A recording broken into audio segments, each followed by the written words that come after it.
Olá, sou o professor Milton Botelho, dando sequência à nossa série de vídeos com as respostas das perguntas mais frequentes e que eu chamei de Legislativo Municipal de A a Z, um guia prático para você que atua nas câmaras municipais e deseja conhecer as regras que regem os procedimentos de controle no Legislativo de uma forma simples, descomplicada, orientada e ainda implementá-lo com clareza e sem riscos. Nesse vídeo, vou abordar as normas específicas de controle interno no Legislativo Municipal. Como definir a estrutura organizacional da Câmara? O que garante a implantação e efetivo funcionamento do sistema de controle interno? O plano anual de auditoria interna é obrigatório? O que é papéis de trabalho de auditoria interna? Como medir o grau de atendimento às normas de controle interno? Então vamos falar sobre a estrutura organizacional da Câmara.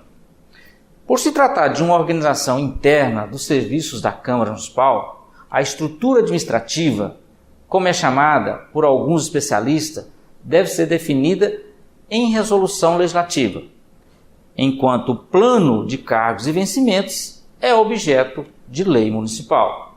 Portanto, a regra é: primeiro se define a estrutura organizacional da Câmara, criando as unidades administrativas, e depois pensa nos cargos que irão preenchê-la e fazer com que os serviços públicos sejam colocados à disposição da sociedade. Muitas câmaras municipais não possuem uma norma definindo a estrutura organizacional. Isso é uma falha grave, pois é através da estrutura organizacional que se organiza o plano de contas das despesas do Legislativo, que integra o orçamento do município. Também é por meio de controle desses recursos orçamentários que é possível aferir o custo dos serviços públicos produzidos por cada unidade administrativa que integra a estrutura organizacional. Bom, muitas vezes se confunde, estrutura organizacional com plano de cargos, são matérias totalmente diferentes, enquanto a resolução de estrutura organizacional cuida de criar as unidades administrativas, atribuindo a elas quais os serviços serão produzidos. Como já falei, o plano de cargo cria os cargos, define suas atribuições, forma de recrutamento, carga horária, grau de escolaridade exigida, vencimentos e outras regras definidas na lei do plano de cargo e salário. Pois bem, vamos falar de uma estrutura organizacional básica de uma Câmara composta das seguintes unidades administrativas: mesa diretora, plenário e comissões. São as unidades que nós chamamos de estrutura institucional da Câmara. Por quê? Porque essas unidades administrativas elas não são contempladas com valores orçamentários. Elas existem para atender o processo legislativo.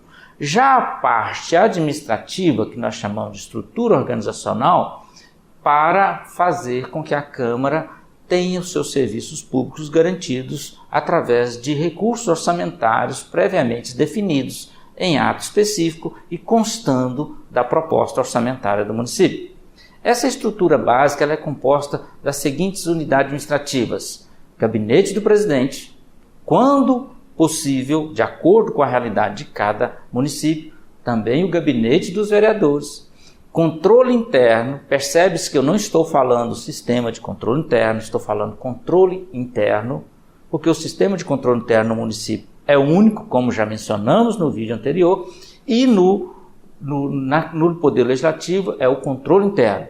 E a assessoria jurídica são essas as unidades administrativas que podem ser desdobradas por subunidades administrativas, como Secretaria-Geral, que integra o Gabinete do Presidente, também as demais, como Comunicação e Relações Públicas, Contabilidade, Finanças e a Escola do Legislativo, que poderá ser instituída também por resolução da Câmara de Vereadores. O Gabinete dos vereadores, obviamente, contará com uma estrutura adequada e os assessores parlamentares. O controle interno do Legislativo, ele vai integrar como subunidade administrativa a ouvidoria, né, a subunidade administrativa de ouvidoria, Portal da Transparência, que é responsabilidade exclusiva, né, do órgão de controle interno. Na elaboração do Plano Anual de Atividades de Auditoria Interna, serão levados em consideração os seguintes fatores: resultado da matriz de risco, um trabalho elaborado previamente, detectando quais as unidades administrativas oferecem mais risco na execução de suas ações. A capacidade de execução da auditoria interna, disponibilidade de profissionais para atuarem como auditor, a estrutura física e recursos materiais disponíveis para a realização das atividades, acesso aos sistemas informatizados de forma integrada, objetivos específicos a serem alcançados, fragilidade ou ausência de procedimentos e rotinas de controle, planos, metas, objetivos, programas e políticas gerenciadas ou executadas pelo órgão. Para a elaboração do Plano Anual de Atividades de Controle Interno, é necessário conhecer todos esses fatos de forma clara e objetiva, onde fica estabelecido o período que será executado e quais as ações serão tomadas para a sua concretização. Após a elaboração do Plano Anual de Atividades de Controle Interno, cada auditor deve elaborar o seu papel de trabalho de auditoria interna. Os papéis de trabalho são um conjunto de formulários, na maioria composta por checklists, levantamentos preliminares, informações e documentos que constituem o suporte do trabalho desenvolvido pelo auditor, contendo os registros de todas as informações utilizadas, das verificações e que se procedeu, apontamentos e das conclusões a que se chegou, constituindo, né, evidência de seu trabalho, podendo, neste caso, ser complementados com os achados de auditoria e procedimentos preliminares de auditoria. Os papéis de trabalho desenvolvidos e utilizados pelo auditor é da guarda e responsabilidade da Unidade Central de Controle Interno, ou seja, a Controladoria Geral. Então é sob essa responsabilidade da Controladoria que se guarde todos os procedimentos utilizados para a elaboração do Plano Anual de Auditoria e os papéis de trabalho dos auditores.